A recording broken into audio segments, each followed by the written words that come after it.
So today's video is about a second week of embryonic development, and it is from day 7 to day 14 of intrauterine life. So here events occurring in this time period. So first, her bilaminar germ disc formation, and second, formation of amniotic cavity and primary yolk sac, her formation of extraembryonic coelom, and fourth, her formation of cytotrophoblast and syncytotrophoblast, and the formation of chorion and amnion. So first of all, that I am to discuss about changes in the inner cell mass, or basically embryoblast.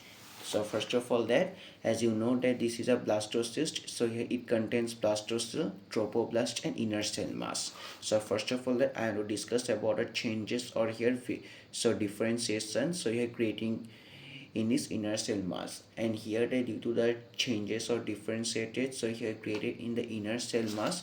As you can see here, basically epiblast and hypoblast form, and this epiblast and hypoblast together form bilaminar germ disc, and the cavity formed by this epiblast is the amniotic cavity, and the cavity formed by this hypoblast is the primary yolk sac.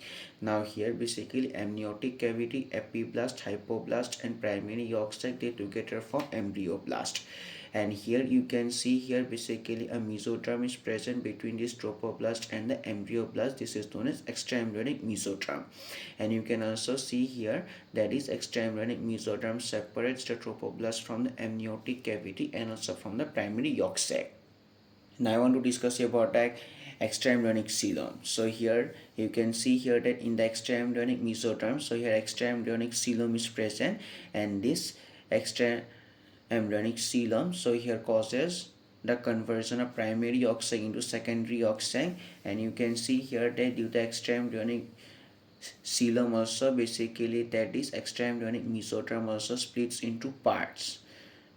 But here you can see here basically at this portion that this extraembryonic, so here mesoderm is continuous, and this continuous extraembryonic mesoderm, so here provides a connection between the embryoblast and the trophoblast, and this is known as connecting straw.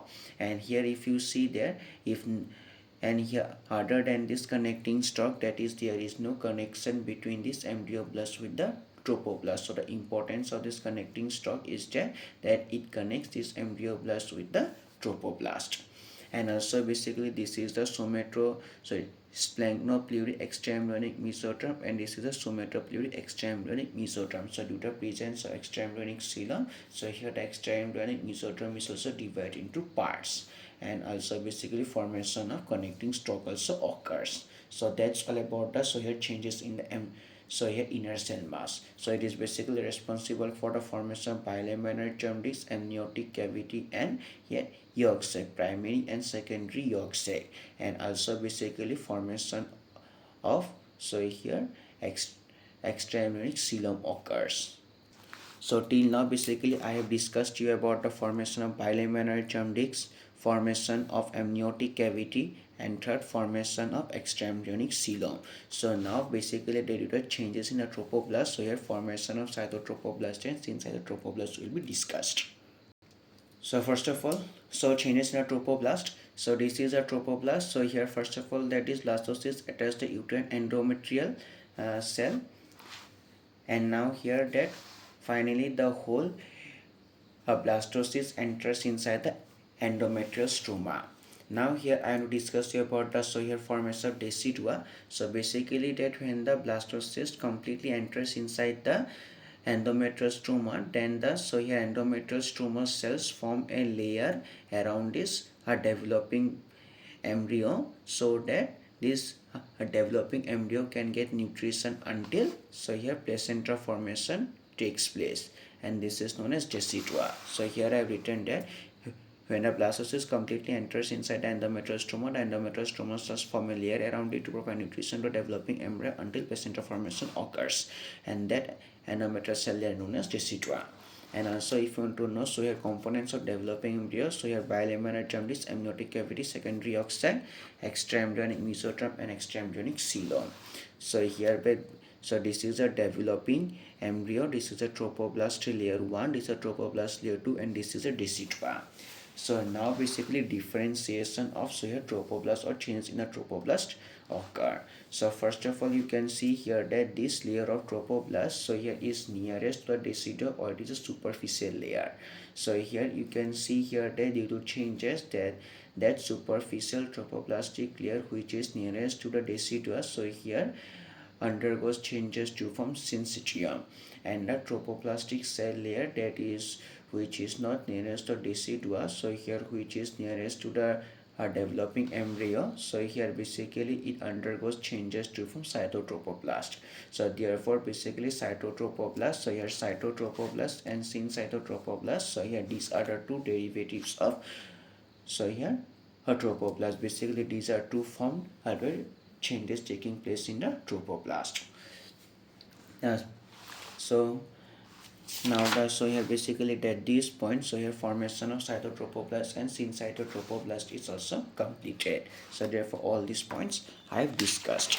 So now I want to discuss you about the amnion. So here simply amnion, you can see here that this is the amnion. So here it is a membrane which is formed mainly by these amniogenic cells. Basically amniogenic cells are the roof cells of the amniotic cavity, and also it is also formed by this extraembryonic mesoderm. So this is the embryon. So the mesoderm or the membrane formed between this amniogenic cells and the extraembryonic mesoderm is known as amnion. And friends, you can see here basically a membrane formed between this, so here extraembryonic mesoderm, cytotropoblast and syncytotropoblast, and that membrane is known as chorion. So now I will discuss about the formation for so here processes for colonic villi formation. So first of all, that as you know that so here that this is the decidua, syncytotropoblast, this is a tropoblast, cytotropoblast, and this is a developing embryo.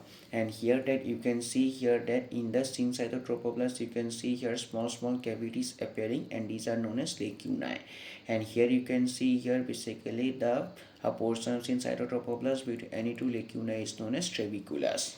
So therefore the first process is the appearance of lacuna and trabeculus in syncytotropoblast.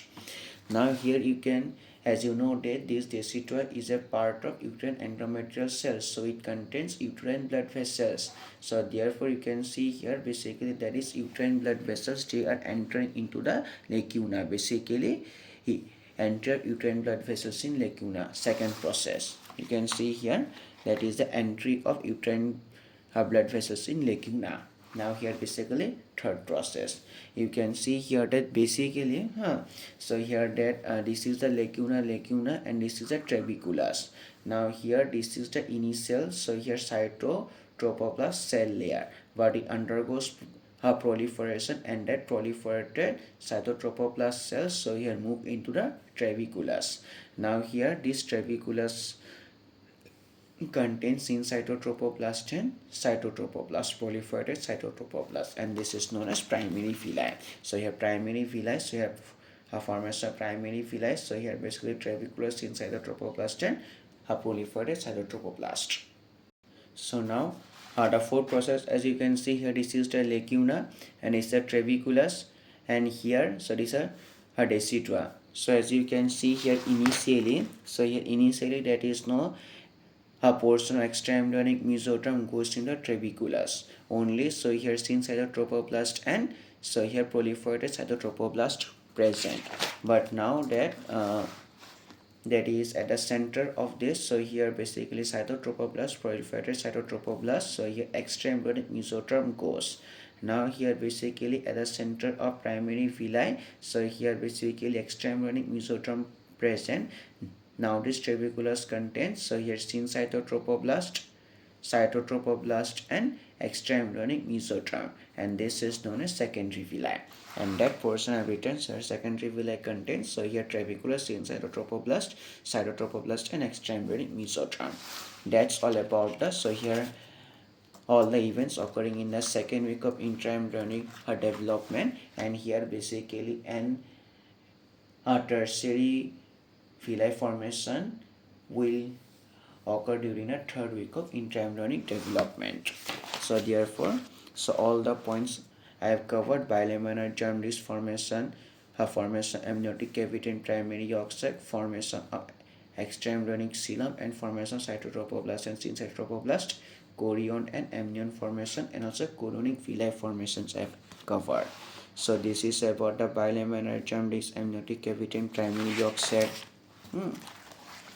So this is about extraembryonic coelom, and this is the amnion. And this is about the chorion, and also the differentiation of trophoblast into cytotrophoblast and syncytotrophoblast. And here, and these are the processes. So here basically processes for villi formation. The first process is the appearance of lacuna and trabeculus in cytotrophoblast, and intrauterine blood vessels in lacuna. And the third one is the formation of primary villi, and the fourth one is the, so here, formation of secondary villi. That's all. Thank you.